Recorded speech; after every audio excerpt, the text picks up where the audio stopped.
ஜனாதிபதி அனுரகுமார் திசாநாயக்க நாட்டின் 78வது சுதந்திர தினத்தையொட்டி மக்களுக்கு செய்தியொன்றை வெளியிட்டுள்ளார்.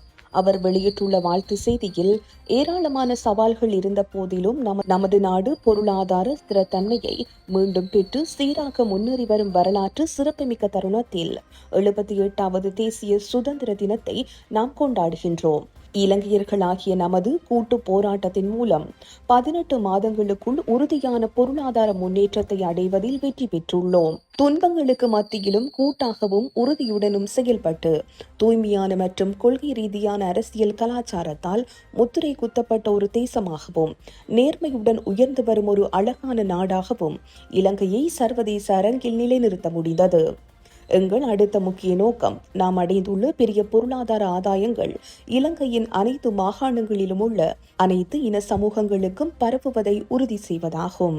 இது இல்லாமல் நாம் கட்டமைக்கும் புதிய வளர்ச்சி செயல்முறையின் உண்மையான தளத்தையும் சாரத்தையும் உணர முடியாது என்று நாங்கள் உறுதியாக நம்புகின்றோம். சமீபத்தில் நமது காலத்தின் மிகப்பெரிய இயற்கை பேரழிவை எதிர்கொள்ள வேண்டிய கட்டாயம் ஏற்பட்டது என்றும் குறிப்பிட்டுள்ளார்.